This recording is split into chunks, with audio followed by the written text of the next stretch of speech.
गुरु तुम हो ज्ञानी ज्ञान के दाता, मुनि गुरुवर को करके प्रणाम। गाऊं मैं सुबह शाम, तुलक सागर एक नाम एक नाम। उसको फल की प्राप्ति होती है। कुछ कर्म ऐसे होते हैं जिनका फल भोगना ही पड़ता है, और कुछ कर्म ऐसे होते हैं जिन्हें बिना भोगे भी हम उन कर्मों का नाश कर सकते हैं। आगम की भाषा को दे तो निगत और निकाचित कर्म, इनका फल तीर्थंकर को भी भोगना ही पड़ता है। निगत और निकाचित कर्मों का बंध कैसे होता है? कर्म बंध की व्यवस्था है। कर्म फिलॉसफी को समझो। निधत्त निकाचित कर्म जिनका ना उत्कर्षण होता है, ना अपकर्षण होता है, ना संक्रमण होता है, ना वो बिना फल दिए झरते हैं, वह अपना फल देते ही देते हैं। चाहे कितना भी बड़ा धार्मिक हो, कितना भी बड़ा संत हो, कितना भी महान ज्ञानी हो, कुछ कर्मों का फल आदमी को भोगना ही पड़ता है। लाख पुरुषार्थ करो, उसमें कोई भी पुरुषार्थ काम नहीं आता है। तो ये कर्म कौन सा होता है? एक कर्म तो वह है जिसका उपशम हो जाता है, एक का क्षय उपशम हो जाता है, एक का क्षय हो जाता है। लेकिन निधत्त निकाचित कर्म का कभी भी क्षय उपशम नहीं, वह तो अपना समय आने पर फल देते ही देते हैं। उनमें कोई परिवर्तन नहीं हो सकता। मालूम है, राजा दशरथ शिकार खेलने गए, सुनी होगी कहानी। और जब वह शिकार खेलने जाते हैं, मृग समझकर एक तीर चलाते हैं, वह तीर श्रवण कुमार को जाकर लग जाता है। समझा क्या था? मृग पानी पी रहा है और वहां पर श्रवण कुमार घड़े में पानी भर रहा था। देखिए श्रवण कुमार कैसा पुरुष था, धार्मिक पुरुष था। कहां जा रहा था? अपने माता पिता को, अंधे माता पिता को कांवड़ पर बिठा करके चारों धाम की यात्रा कराने जा रहा था। कहानी सबको मालूम है। पानी भर रहा है, माता पिता ने कहा हमको प्यास लगी है, पानी पिलाओ। अंधे माता पिता कहीं जा नहीं सकते, गया पानी भरने। दशरथ ने मृग समझ करके, दशरथ ने जानबूझ करके नहीं, मृग समझ के उसे तीर चलाया और तीर श्रवण कुमार की छाती में जाकर लग गया। आवाज आई, दौड़ के गए कि ये आवाज तो मनुष्य की आवाज है, ये मृग की आवाज नहीं है। गए, वहां जाकर क्या देखते हैं? प्राणांत होने को तैयार है श्रवण कुमार। उसने दशरथ से इतना ही कहा कि महाराज मेरी मृत्यु का मुझे गम नहीं, गम इस बात का है कि मेरे माता पिता प्यास से तड़प रहे हैं और अब मैं उन्हें पानी पिलाने नहीं जा सकता हूं। एक काम करना, मेरे माता पिता को ये पानी पिला देना और उन्हें ये घटना बताना मत। आगे बढ़े, पानी लेकर के गए। फिर वहां क्या क्या हुआ, पानी दिया, महाराज के आभूषणों की आवाज आई। अंधे माँ बाप समझ गए कि ये हमारा पुत्र नहीं है। उन्होंने कहा कि हम पानी तभी पिएंगे, बताओ तुम कौन हो। दशरथ धर्म संकट में है, धर्मात्मा पुरुष का वध कर दिया है, जाने अनजाने वध हो गया है। जैसी सारी घटना बताई, श्रवण कुमार के माता पिता ने कहा कि दशरथ हम तुम्हें श्राप देते हैं, अभिशाप देते हैं कि जिस तरह से हम अपने बच्चे के वियोग में तड़प तड़प के मर रहे हैं, तुम्हारी भी जब औलाद होगी और तुम्हारा अंत होगा, तुम भी अपनी औलाद के लिए ऐसे ही तड़प तड़प करके मरोगे। दशरथ के कान बंद कर लिए, उनकी तो संतान ही नहीं थी। उसे लगा कि यार ये वरदान दे रहे या अभिशाप दे रहे, मेरे तो पुत्र ही नहीं होते। अब देखिए, आज बंधा वह कर्म, निधत्त निकाचित कर्म, फल कब देगा? कब देगा फल? जब दशरथ के बच्चे होंगे, बच्चे छोटे छोटे होंगे, बच्चे बड़े होंगे, आश्रम में पढ़ने जाएंगे, विद्याओं का अध्ययन करेंगे, फिर और युवा हो जाएंगे, फिर धनुष टूटेगा, फिर सीता से विवाह होगा, तब जाकर आज के कर्म का फल मिलेगा। कर्म कब किया? आज। फल कब मिलेगा? औलाद अभी हुई नहीं है, 4 संतान होंगी, होने के बाद वो संतान को पाला पोसा जाएगा, वो बड़े किए जाएंगे, वे योग्य बनाए, कितना वर्ष लगेगा सोचिए।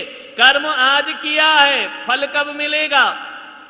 जब राम का विवाह हो जाएगा, तब तक वह कर्म दशरथ की आत्मा में चुपचाप बैठा है, अभी फल नहीं देगा। जैसे अपन लोग पाप करते हैं ना, तुरंत तो फल मिलता नहीं, अपन सोचते कोई कर्म वरम नहीं होते, देखा जाएगा, होगा जो भी होगा। नहीं, कर्म चुपचाप दबा बैठा रहता है सत्ता में, वह इंतजार करता है कि मेरा समय उदय का कब आएगा। सोचिए आप, कितना समय बीत गया होगा राम को बड़ा करने में, चारों पुत्र को बड़ा करने में, उनका विवाह करने में, शादी होकर आए, अब कर्म कहता है अब मुझे मौका मिल गया। अब दशरथ के उस जवानी के कर्म का फल कहां प्राप्त हो रहा है? अब वैसे वातावरण बन जाएंगे, मंथरा की बुद्धि खराब हो जाएगी, कैकेयी को भड़का देगी। जो कैकेयी प्राणों से प्यारा राम को चाहती थी, उसको कौन भड़का रहा है? उसकी बुद्धि खराब। वह जो किया हुआ दशरथ का कर्म है कि जाओ राम, अब 14 वर्ष तुम वनवास में रहना, अब तुम्हें अयोध्या में रहने को जगह। 2 पुत्र ननिहाल गए हैं, भरत और शत्रुघ्न। राम लक्ष्मण कहां चले गए? वन को चले गए। अब वह बचपन का किया हुआ कर्म अब आके फल दे रहा है। इतने देर तक क्या कर रहा था कर्म? क्या कर रहा था? समय का इंतजार कर रहा था। आज हम जो पूजा पाठ भक्ति कर रहे हैं ना, ये कर्म जो बंद होगा, शाम को फल नहीं मिल जाएगा, कल नहीं मिल जाएगा, परसों नहीं मिल जाएगा। आज जो गुरुओं के सानिध्य में भगवान की अर्चना पूजा चल रही है, यह कर्म भी आत्मा के साथ बैठा रहेगा, और जब विशेष पुण्य का उदय आएगा, तब जाकर इन कर्मों का फल प्राप्त होगा। दशरथ के पाप का उदय आ गया, बचपन में पाप किया, वह कर्म उदय में आ रहा है और फल दे रहा है। अब राम लक्ष्मण को भी अलग कर दिया उस कर्म ने, दोनों बेटों को अलग कर दिया, चारों पुत्र अलग हैं, तड़प तड़प के मर रहे हैं। अंतिम दृश्य है, दशरथ की आंखों में वही झूल रहा है, वही कर्म आ गया कि जैसे हम अपनी संतान के लिए तड़प के मरे हैं, एक दिन तुम्हारी भी मृत्यु ऐसी ही होगी। ध्यान रखना, विचार करना है आपको, ये कर्म ही तो लौट करके आया है। तो कुछ कर्म ऐसे होते हैं, अब लाख पुरुषार्थ करें, दशरथ भूल गए बचपन में किसी को मारा था, भूल गए हमें किसी ने अभिशाप दिया था, भूल गए हमने कोई कर्म किया था, फल भोग रहे हैं। तब दृश्य दिख रहा है, मैंने श्रवण कुमार का वध किया था, उसका ये फल मुझे प्राप्त हो रहा है। सोचो, ये है कर्मों की कहानियां। तुरंत फल नहीं मिलता, कुछ कर्म का फल तुरंत मिल जाता है। ध्यान रखना, कौन से कर्म हैं जिनमें पुरुषार्थ काम नहीं करता?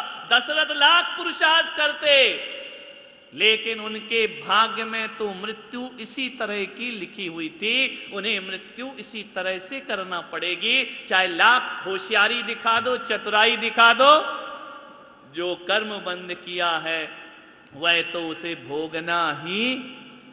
कौन सा कर्म होता है जो कभी बिना फल दिए नहीं जाता? निधत्त निकाचित कर्म। मालूम ये कैसे बनता है? बोलो, कैसे बनता है? दिन भर व्यापार में झूठ बोलते हो, दिन भर घर गृहस्थी में हिंसा करते हो, दिन भर घर परिवार में चोरी जैसे भाव आ जाते हैं, दिन भर बुरी नजरों से हम किसी को देख लेते हैं। ये घर गृहस्थी के पाप हैं, इनसे निदत्त निकाचित नहीं बनता है। निदत्त निकाचित किससे बनता है? आदमी परिवार में, रिश्तेदार में लोगों से छल करे, कुछ नहीं हुआ करता है, उसका फल मिल भी सकता है और समय से पहले उसका कर्म झड़ भी सकता है, उसमें हम पुरुषार्थ भी कर सकते। किसी से छल किया, जाके सॉरी बोल लो, कर्म तुम्हारा नॉर्मल हो जाया करता। हमसे गलती हो गई, हमने तुम्हारा दिल दुखाया, हमें क्षमा करो, नॉर्मल हो गया। लेकिन एक बात ध्यान रखना, देव शास्त्र गुरु के निमित्त से जो कर्म किया जाता है उसका फल भोगना ही पड़ता है। उसकी कोई सॉरी नहीं होती है, कोई क्षमा नहीं होती है, कोई तपस्या ऐसी नहीं है। धार्मिक हिंसा, धार्मिक छल, धार्मिक प्रपंच, धर्म के साथ मायाचारी, धर्म के साथ छल कपट, धर्म के साथ बेईमानी, धर्म के साथ चोरी के भाव, धर्मादा खा जाना, पैसे खा जाना, मंदिरों के पैसे खा जाना, निर्माण के, ये सब कौन होते हैं? ये निधत्त निकाचित पना होता है जो अगले जन्म में गरीबों में हमारा जन्म हुआ। दरिद्रता आती है, ध्यान रखना। कभी भी जिंदगी में भूखे मर जाना, चटनी रोटी खा लेना, लेकिन धर्म का बोला हुआ कभी भी खाना, वरना अन्न के दाने के लिए तरसता है ये जीव। निधत्त निकाचित कर्म, देव शास्त्र को कहते ना, अन्न क्षेत्रे कृतं पापम धर्म क्षेत्रे विनश्यति, धर्म क्षेत्रे कृतं पापम वज्रलेपो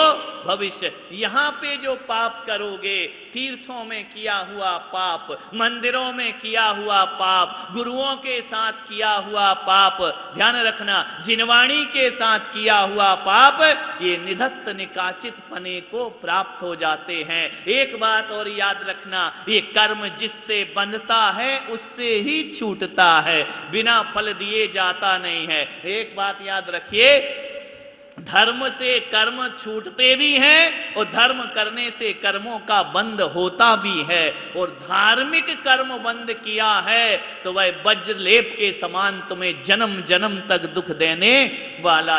धर्म क्षेत्र में पाप मत करो, तीर्थों में पाप मत करो, किसी भी तीर्थ में जाओ उसकी पवित्रता को बना करके रखो।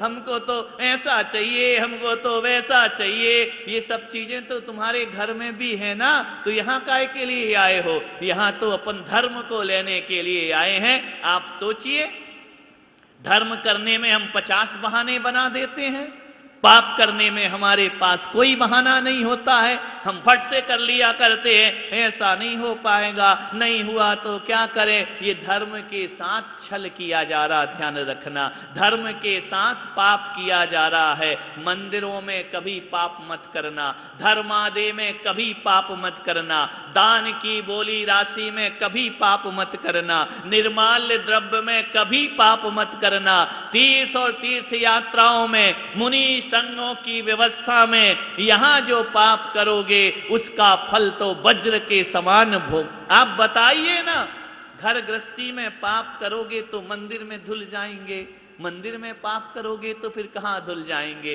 कपड़ा मैला हो जाए तो धोबी घाट में जाके धोया जाता है, धोबी घाट में ही महंगा मैला हो जाए तो कपड़ा कहाँ जाके स्वच्छ होगा। ध्यान रखिए, धर्म क्षेत्र में मत करना कभी जीवन में पाप। मालूम है, कहा जाता है जिस मंदिर में बैठकर पंखे की हवा ली है ना, वह भी निर्माल्य भक्षण का पाप लगा करता है। आपने दान नहीं दिया है, दान और पूजा श्रावक का धर्म है। जिस मंदिर की आपने चटाई का प्रयोग किया है और दान नहीं डाला है, निर्माल्य खाने का, लोग सोचते हैं बड़ी बड़ी बोलियां नहीं देना ही निर्माल्य है, छोटी छोटी चीजें, इसलिए तो दान बोला है श्रावक को, प्रतिदिन दान किया करे। यदि दान नहीं देगा तो आपको मंदिर की वस्तुओं का उपयोग करने का पाप कर्म का बंध हुआ करता है। ये जो सब व्यवस्थाएं जो मंदिरों में तीर्थों में व्यवस्थाएं हैं, ये होटल जैसी व्यवस्था होटल नहीं है, ये धर्मशालाएं हैं। ध्यान रखना, धर्मशाला होटल किसे कहते हैं? जेब में होता है टोटल, उसे मिलती है होटल। ध्यान रखना, नहीं है total, no total no hotel. और धर्मशाला कहाँ होती है? धर्मशाला जहाँ हृदय हृदय में होता है धर्म, वह होती है धर्मशालाएं। हमने होटल बना रखा है धर्मशालाओं को, ध्यान रखिए धर्म हमारे जीवन में आना चाहिए। हमको तो पति पत्नी ज्वाइंट रूम चाहिए, यहां भी तुमको ज्वाइंट चाहिए। विचार करिए, यहां तो चटाई पर मिले तो वहां सो करके साधना कर लेना चाहिए, जहां बैठे वहां बैठ करके साधना कर लेना चाहिए। किसी तीर्थ पर गए, क्या किया, खाए पिए मौज मस्ती करे, घूमे फिरे चलाए। कभी 2 मिनट ध्यान करने बैठते हो, कभी 2 मिनट माला करने बैठते हो, कभी 2 मिनट भगवान की भक्ति पूजा में मन लगाते हो?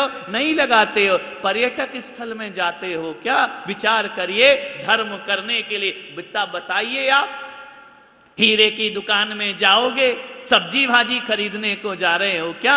हीरे की दुकान में हीरा लेने जाते हैं, राशन की दुकान में राशन लेने जाते हैं, कपड़े की दुकान में कपड़ा लेना जाते हैं, और तीर्थों की दुकान में धर्म खरीदने के लिए हम धर्म बटोरो। यहाँ से पुण्य भाव लाओ, त्याग के भाव लाओ, संयम के भाव लाओ, तो यहाँ आना सार्थक है। नहीं तो आए खाए पिए मौज मस्ती किए, मुंह में मसाला, हाथ में दुनिया भर के पाप कर्म चल रहे हैं। बोले क्या है? बोले हम तीर्थ यात्रा करें। सारण पुण्यार्जक परिवार जिन शरणम तीर्थ धाम के परम संरक्षक संघपति श्री प्रदीप मामा, प्रतिभा मामी, भोपाल।